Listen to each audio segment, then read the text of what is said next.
Nothing like a good cup of coffee in the morning. Let's take a look at the tri-tip versus picanha. So on the right is the tri-tip, and it gets its name tri-tip because it has 3 points on it.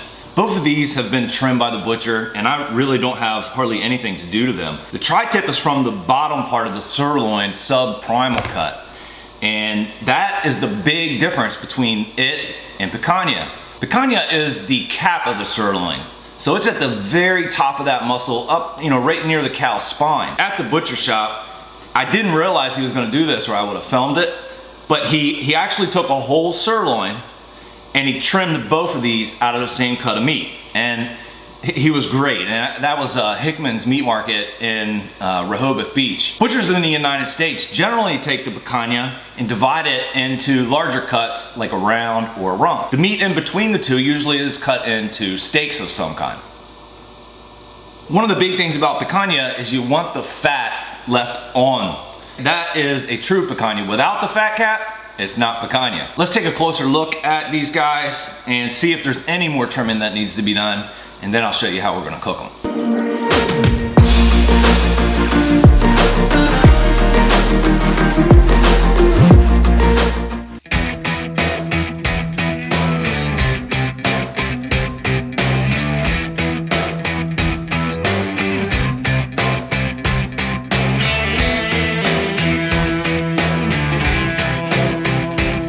Here's our picanha, and like I was saying, we don't want to take any of this fat cap off. The butcher started trimming at it and I stopped him. And that's what you're gonna find in the United States. In this case, you leave the fat on, kind of like a brisket. And that's gonna help make sure that our steaks are absolutely incredible, full of flavor. Let's flip these guys over.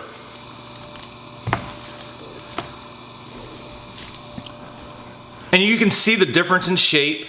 Now this was trimmed off. He did some trimming. Usually this comes to a little bit more of a defined point on our tri-tip so that you have 3, but you can see why they call it a tri-tip. Now what I want you to also look at is the marbling in this tri-tip and the picanha. Just look at that marbling in here. It's beautiful. So I don't see a whole lot of trimming that needs to be done. Definitely nothing on the back of the picanha. The edges, the butcher trimmed up very nicely. There's no brown meat from any packaging treatments. Sometimes you'll see brown meat on the side, and that's where they put a treatment on it right after it was butchered.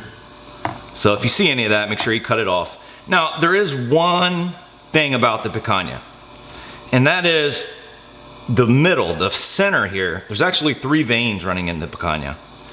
And everything on the outside of the 3rd vein especially can be a little bit chewier or tougher. The center of the picanha is the absolute most tender. And even on this side, and I don't know if I can get you to see this. See that right there? That's where the vein is. And everything on the outside of that vein is a little bit more chewier. But the butcher's done a great job for me, and he's cut everything off of each side. So I have that vein, and then I have one in the middle here, and this one was actually taken out. So just keep that in mind. Your outside pieces, if you can't find the veins, they're gonna be just a little bit chewier. Now the tri-tip doesn't really need any trimming either. The butcher did an amazing job. He got it just about perfect. So I don't think I'm really gonna mess with it. The tri-tip's kind of been around since 1915 or so. A shop was starting to cut it so they weren't wasting any more of the cow, and they called it the triangle piece from the loin butt. Ever since then, it's just been growing and growing in popularity. If you haven't tried either one of these two, you really need to try them. They're amazing. They're not all that expensive. All right, so what I want to do with the picanha is best served as steaks. And so that's what we're going to do. We're going to cut about 1.25 inch steaks or so. And here's the part that's going to blow some of your minds. And you got to trust me on this, because you'll see in the end why. We need to cut our steaks going with the grain. That's right, with the grain. Because when we're done, if you just picture this piece, the grain's running this way, it'll be cut this way, each steak will, across the grain. Okay? So that's the big reason why you need to cut with the grain when you're shaping your steaks. The tri-tip we're gonna cook just like that, one piece. This is a pound, almost 2 pounds. Now that's a small one. Most of them run somewhere around 3 pounds, maybe a hair over. This picanha is 3 pounds. And it's a nice looking piece of meat. The picanha is covered with some silver skin a lot of times. So you need to make sure if the one you get has that silver skin on it, take that off. You don't want that. All right, so our grain is running this way. Okay, and now I'm gonna go about 1.25 inches.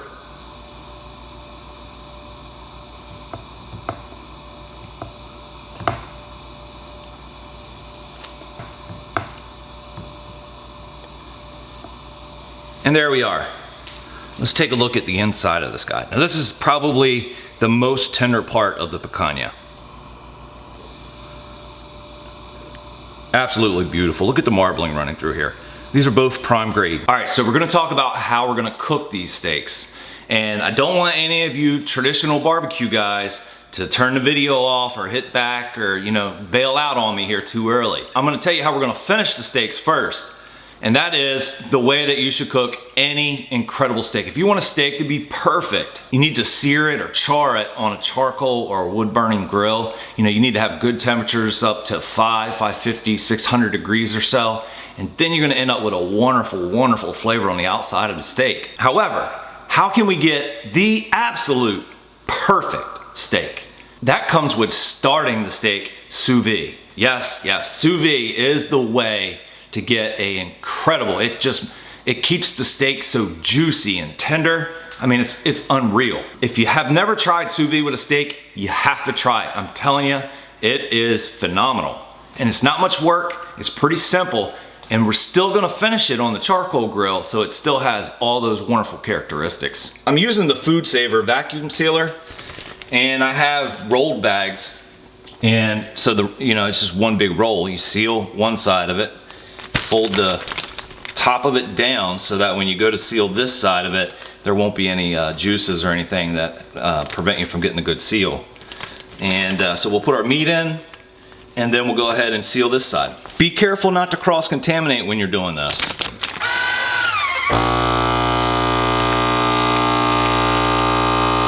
It's pulling the air out, and once all the air is out, it'll seal it.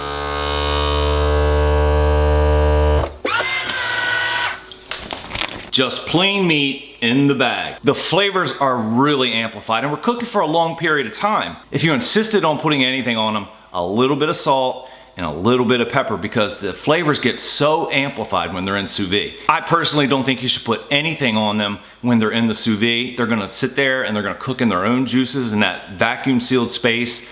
And then when we pull them out of the vacuum bags, we'll put some seasoning on then and put them on the grill. So I'm using the Anova immersion circulator, and ever since I got this, I mean, it's absolutely wonderful. You can control it. You can turn it on and change the temperatures with your phone through Bluetooth. You can do it right here on the machine itself.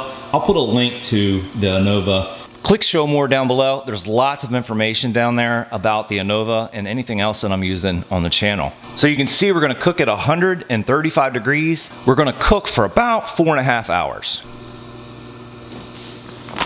So we'll lift this side up, and we'll put our picanha in. And be careful, this water is 135 degrees, it'll burn you. We'll kind of push him down a little bit. And then we're gonna put our tri-tip right on top. Now, if they try to float up on you, you'll need to put something heavy on top to keep them from doing that. But so far, they look like they're gonna stay submerged, so I think we're good.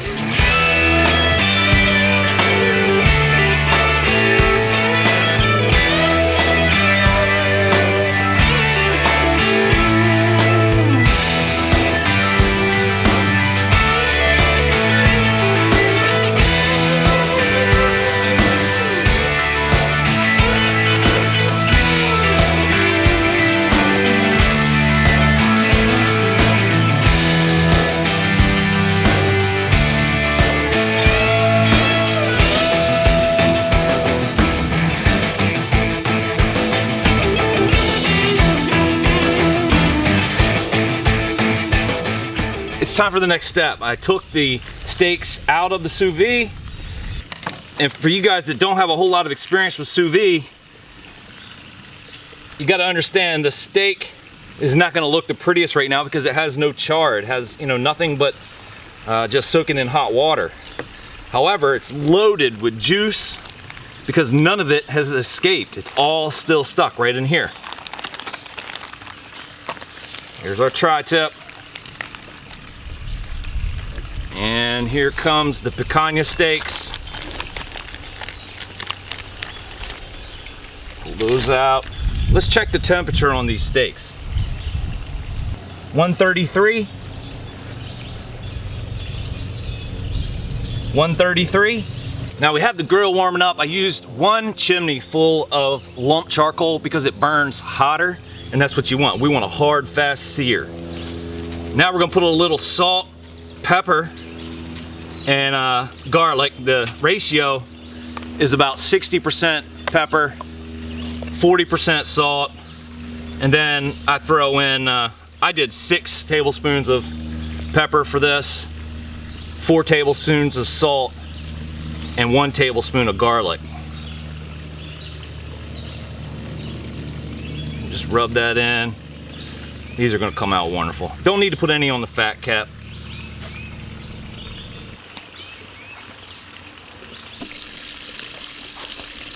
All right, now before we put them on the grill, I'm gonna put a little coffee.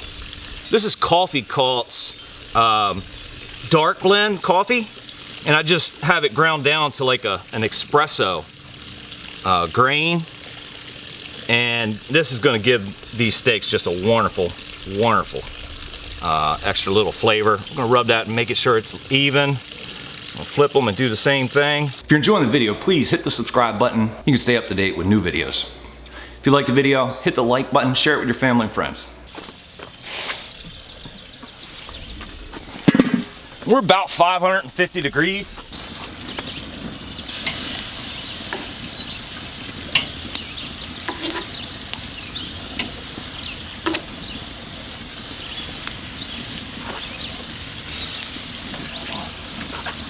And picanha.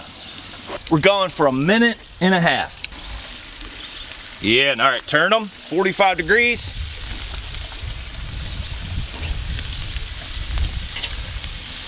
And get those grill marks on there.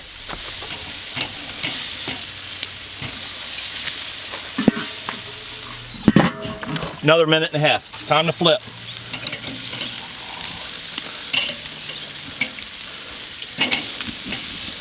Remember, they're already cooked, so we're not really looking for temperature here. We're just looking for char and grill marks. 1.5 minutes. Just going for grill marks here.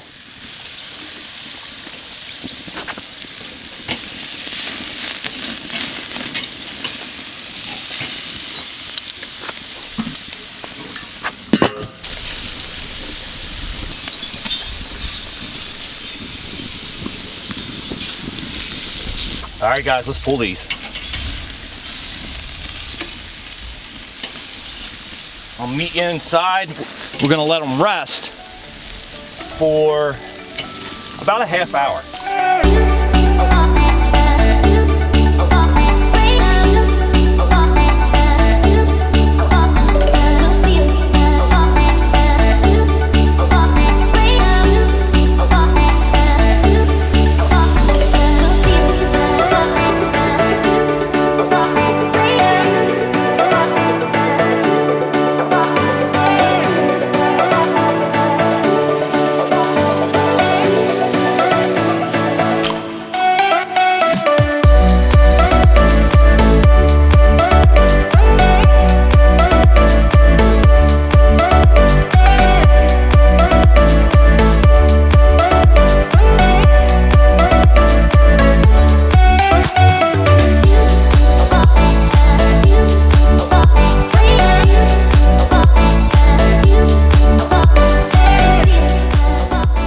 Okay, so we have a Father's Day party getting ready to start.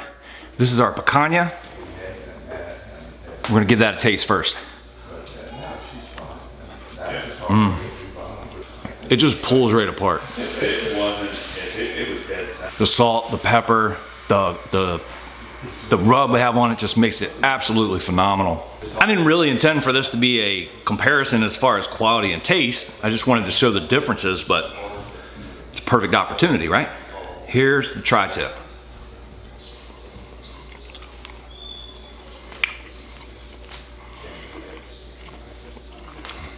This is close.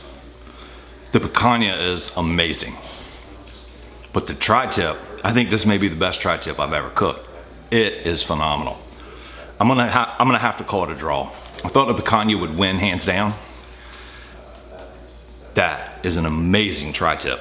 Now we're gonna serve it to all our family and friends for Father's Day party. We'll see how they like it. But I'm telling you, for me, absolutely awesome. You gotta try this out.